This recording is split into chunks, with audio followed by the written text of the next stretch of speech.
Buen día, ¿cómo andan? Bueno, siguiendo con taller, hoy en este video les voy a mostrar la ejecución del piquito para la tetera. ¿Ah? Y antes de hacer el video, quiero explicar algunas cosas importantes. Cuando yo estoy torneando, a ver, en el proceso del aprendizaje como ceramista, es probable que aprendas mucho más rápido a hacer piezas que a dominar los procesos. ¿A qué me refiero con procesos? Puede que puedas hacer un infusor perfecto sin ningún tipo de problema y te quede precioso. Ahora, ¿cuál es el proceso en este infusor? Por ejemplo, a ver si se ve acá, dentro del infusor aún están todas las virutas que se generaron cuando yo pinché el infusor, ¿tá? Y están ahí y no las saqué. ¿Cuál es el proceso? Bueno, que cuando esto esté 100% seco, antes de poner al horno, le voy a pasar una esponja seca y la viruta va a volar. ¿Por qué es importante? Porque si yo pasase ahora, seguramente voy a tapar los agujeritos y voy a tener que volver a pasar la aguja nuevamente para liberar la perforación. Eso es un proceso. ¿Tá? Y si vos, o sea, tus objetivos son tener un taller, etcétera, vas a tener demasiados procesos, los cuales los vas a tener que ir ordenando y es evidente que a medida que lo puedas aprender es mejor que si luego intuitivamente lo vas aprendiendo porque te das cuenta que eso lo hiciste mal y dejarlo para la próxima poder hacerlo bien. A ver, el objetivo de este canal es claramente transmitir el oficio de ceramista. Pero transmitir el oficio de ceramista no es solamente enseñarte cuál es la técnica para generar una pieza, sino para poder dominar todo el proceso. Y yo creo que eso es muy importante, porque, hablando específicamente del proceso, porque no hay dudas que son las mayores dificultades que te vas a encontrar, ¿no? Así como hacer un asa con el método de Ordeñe es muy lindo y tiene toda una historia. Si vos te querés introducir al mercado, es evidente que un asa lo tendrías que generar de una manera mucho más eficiente, ¿no? Y eso lo vamos a ver reflejado cuando yo torneo el piquito, y te lo voy a explicar en el proceso, ¿no? Eso por un lado, y es que lo que quiero que quede claro, ¿no? Es que la idea del canal es transmitir el oficio sin dejar de lado los procesos y por otro lado, sin dejar de lado la parte de comercialización y costos de la pieza.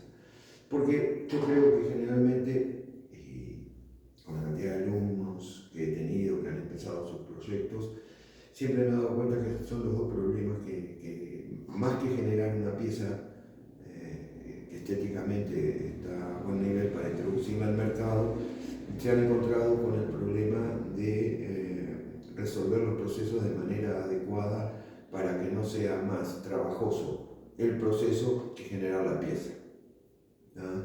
Entonces, definitivamente esos son puntos que tenemos que abordar durante el aprendizaje y no voy a hacer toda una parte teórica o videos, sino a medida que vayamos haciendo las piezas, que por eso se llama taller, o sea, la idea de encontrarse con todas las dificultades que yo también me encuentro cuando voy a generar una pieza, es que a medida que yo vaya haciendo los diferentes trabajos que me encargan, ustedes vean cuáles son las dificultades que yo me encuentro y cómo las he resuelto, y que bueno, lamentablemente a mí me ha llevado casi entre 39 y 40 años. Y ese es un poco el ocultismo que hay también en este oficio, ¿ah?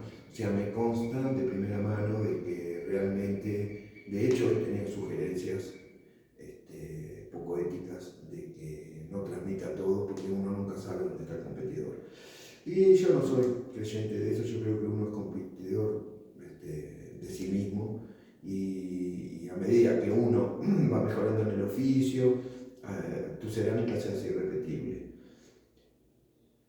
Se puede hacer irrepetible por horrible o por excelente, ¿no? Ten cuidado. Pero ¿a qué me refiero con que sea irrepetible? No en la parte técnica, sino en la parte estética, porque en la medida que nosotros podamos desarrollar toda nuestra fase creativa y personal, sin duda que le estás imprimiendo todo un estilo a tus piezas, y eso es súper importante y es lo que vos tenés que confiar.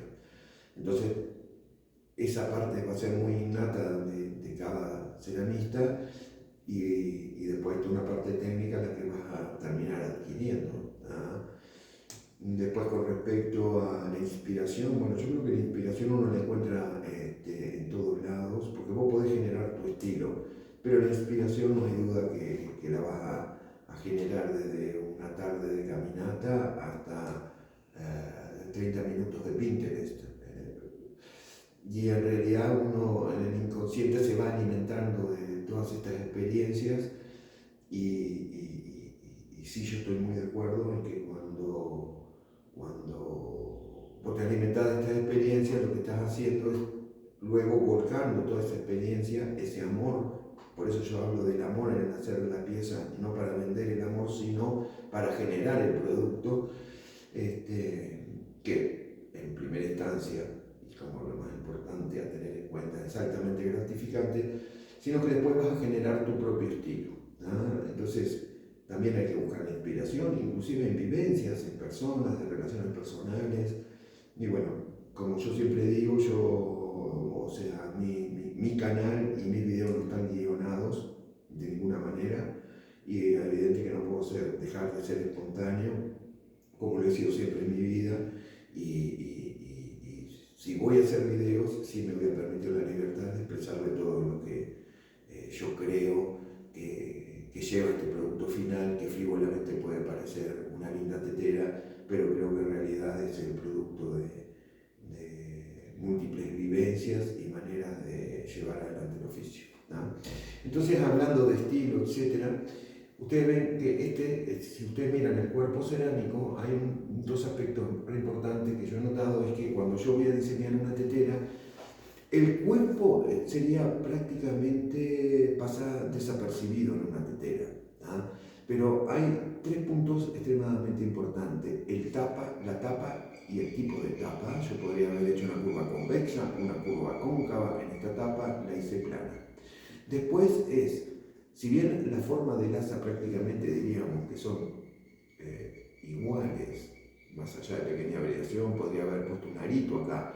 Lo que sí es importante, a qué altura vas a poner el asa.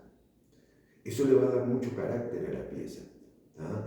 Y en tercer lugar, y por último, es el diseño del pico de la tetera. No es lo mismo un alto pico que uno cortito y chiquito, no es lo mismo uno que salga de acá igual que a esta altura, que uno que salga de acá igual que a esta altura porque es cortito, ¿ah? Entonces, más allá de generar todas las partes de la tetera, uno tiene que ir, a medida que va haciendo las teteras, porque estamos hablando de tetera,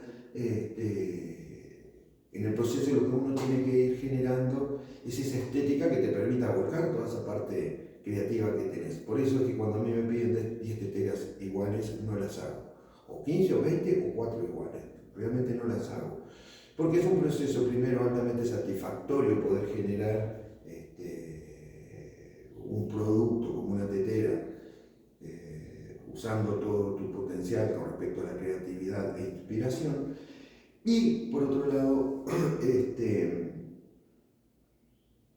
no podés hacer algo que te haga sentir mal. Y yo sinceramente no disfruto una tetera si las tengo que hacer iguales. Sin embargo, cuando me piden hacer 60 tazas iguales, yo disfruto el proceso, porque es un desafío que dentro del torno vos puedas hacer 60 iguales. No sé si logré explicar el concepto, pero eso también es muy personal, así que tómenlo entre comillas, ¿tá? Entonces ahora voy a poner pausa y vamos a generar, y quiero que vean algo re importante que yo genero en el piquito, que es simplemente, no quiere decir que lo hagas como lo hago yo, pero sí tenerlo en cuenta, porque si tenés que hacer muchas teteras, parte del proceso que voy a generar ahora te va a facilitar mucho el proceso de terminación. Y la última parte técnica que no les expliqué es que esto está ya casi en dureza de hueso. Eso no sería un problema para pegar un pico, ¿tá? Y un asa tampoco, porque eso hay que desmitificar un poco de cuándo se pegan. Yo diría que el único momento que no es recomendable pegar es cuando esté 100% seco, si bien fuese estrictamente necesario hacerlo así, o por temas de diseño, o porque se te secaron las piezas, perfectamente lo podés hacer, solamente que vas a estar que corregir pequeñas fisuritas que podrían lograr estar seco. ¿Ah? Así que bueno, dicho esto, ahora ya vamos con la parte del torno. Vamos con la pausa. Bien, vamos a tornear. Estos son 170 gramos de barro, o sea, en realidad lo podríamos tornear hasta con menos, porque definitivamente lo que vamos a usar es mucho menos en el resultado final. ¿Tá? Entonces, ¿qué les quería explicar con respecto al proceso? Yo cuando haga el pico, ustedes van a ver que es un pico, no tienen orden, voy a tornear 12 picos, tengo 11 teteras, torneo 12 como siempre, uno de más por las dudas. Y lo que voy a hacer y generar en este pico es una base. ¿Para qué quiero la base? Para que después pueda fijarlo y poder terminar un retorneado y que quede lo suficientemente delicado y con el espesor necesario, que es muy finitito, estamos hablando de 2 milímetros de espesor terminado, y poder trabajar en esa parte del proceso. Ahora bien, yo podría tornear un pico, cortarlo y pegarlo. Eso es así y vale. ¿Tá? Ahora, no es mi manera, no es mi estilo. Entonces quiero mostrarle esto porque cuando yo retorné el pico, a lo que es súper importante es generar esa base. ¿Para qué? Para que me fije el pico centrado y ahí poder retornear. Y el otro aspecto es que cuando uno tornea, tenemos este plano horizontal y uno tornea en vertical. Pero ¿qué pasa? La tetera está inclinada, vamos a suponer que esto es una tetera. Este plano está inclinado y si esto está en este sentido vertical, la tetera debe caer siempre en 45 grados, que eso es sobre todo donde vuelca en esta zona el agua. ¿Por qué? Porque yo tengo que vertir y cuando vuelvo hacia atrás, cuando llega en un ángulo de 90 el pico con respecto a la caída de la gota, la corta. Eso es súper importante, porque si no te vas a encontrar de que vos vas a vertir en la tetera y cuando hagas esto, se te va a chorrear acá. Y hay otro aspecto también importante a tener en cuenta, que siempre estamos hablando de un fluido. Yo no puedo en una tetera hacer esto y esto, porque no le doy tiempo a que esa gota corte. Entonces es evidente que cuando uno va a servir en una tetera, se vierte el té, se saca, se corta la gota y ahí se saca la tetera. Entonces tampoco crean que simplemente voy a hacer así y va a cortar. Pero sí es importante para que cuando hagas así no se te chorre todo el té por acá.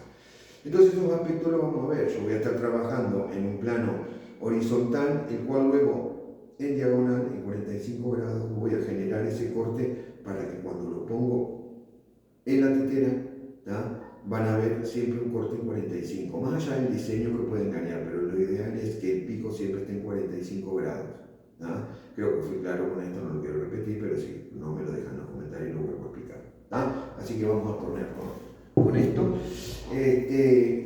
Vean que yo ahora voy a tornear esto y acá, cuando uno tornea tan chiquitito es donde realmente se ve la misma acción que cuando yo torneo grandes cantidades. Lo que pasa es que es difícil explicarlo porque estás viendo todas mis manos. Pero vas a ver que yo voy a centrar y voy a tornear usando los dedos acá, la base de la palma y acá o acá, lo que te quede más cómodo. En realidad la información más importante que deberías sacar de esto es que cuando yo voy a tornear grandes cantidades, aunque vos no lo veas, vas a estar trabajando acá y acá. Y el resto de las manos son suplementarias. Son importantes, generan un respaldo para el trabajo que estás generando acá, pero no son protagonistas del arte de tornear, por decirlo así. Así que bueno, vamos a ver si me olvidé prender el torno. Pequeño detalle. A ver, no creo que sí que lo prendí. A ver. Sí, lo prendí. Bien, entonces, ahora vamos.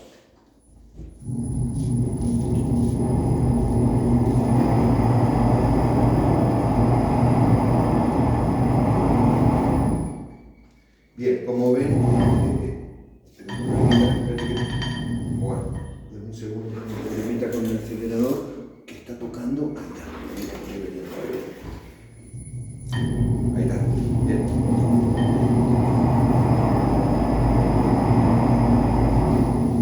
Mi acelerador es con una ruedita que con la punta del pie bajo subo la velocidad y justo me estaba tocando la punta del pie del trípode.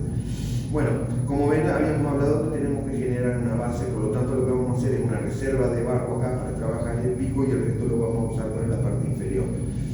Va a haber una parte específica dentro del curso donde son todos los usos que podemos hacer con la lama de madera, ¿tá? Pero ahora eso no se lo quiero explicar, solamente quiero que vean el proceso.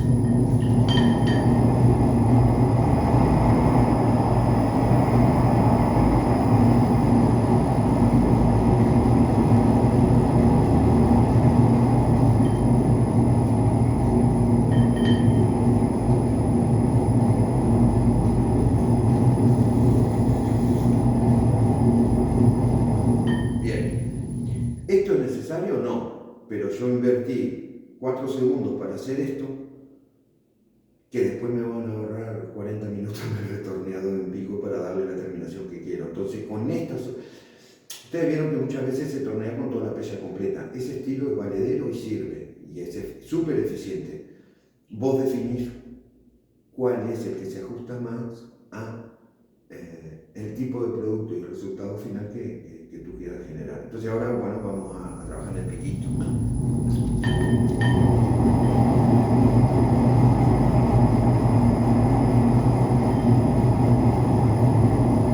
Este movimiento que voy a hacer ahora es el mismo que yo siempre digo, que hasta 1,5 kilos podés usarlo. Y el primero que les digo a los alumnos que tienen que aprender, lo vas a usar para cualquier pieza, para cualquier tipo de tamaño de pieza, sin uso de esponja, sin este movimiento, que la verdad que es una barbaridad. Este movimiento es para estirar grandes espesores de barro, que se pone así porque tiene mucha fuerza, etc.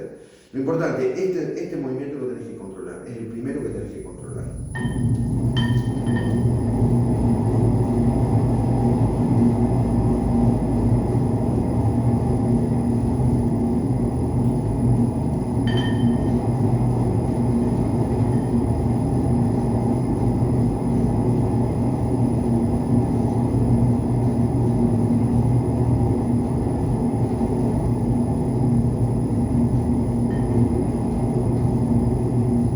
Bien, ya torneé el cuerpo, pero no quiero que me quede agua allá abajo. Entonces esto, que ya no tiene la forma definitiva, pero sí los espesores definitivos, simplemente ahora voy a introducir la esponja allá abajo.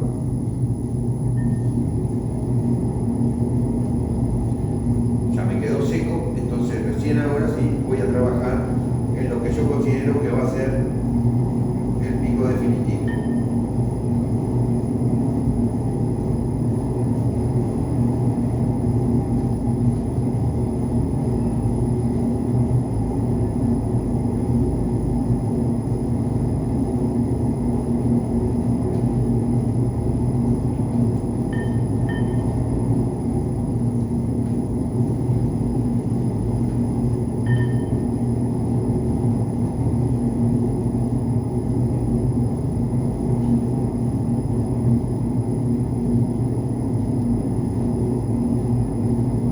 Bien, como ven, esto tiene un pequeño movimiento acá y esto es corregible. Yo empiezo a trabajar acá y se corrige.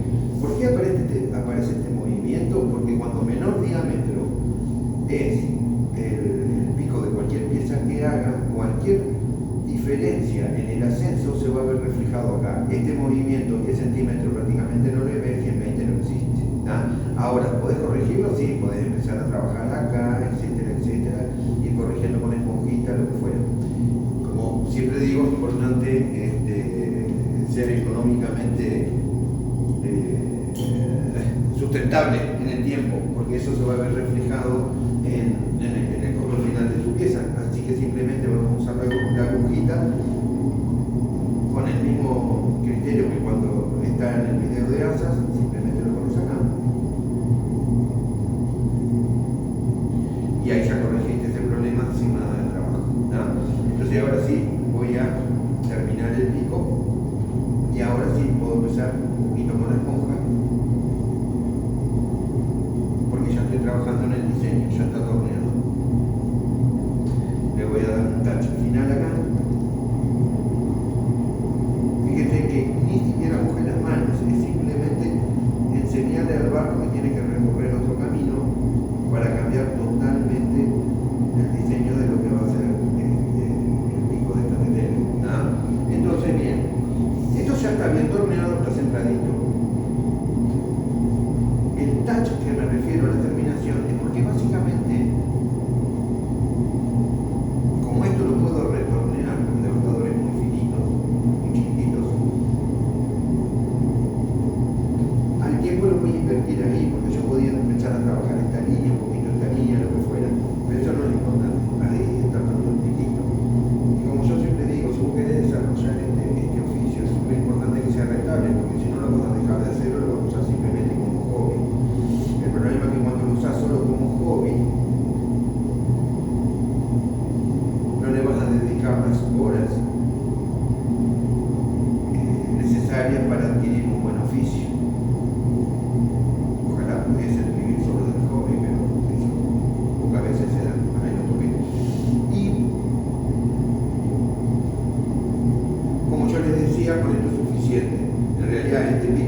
bueno, esto lo corto como siempre nomás, no quiero extender más el video.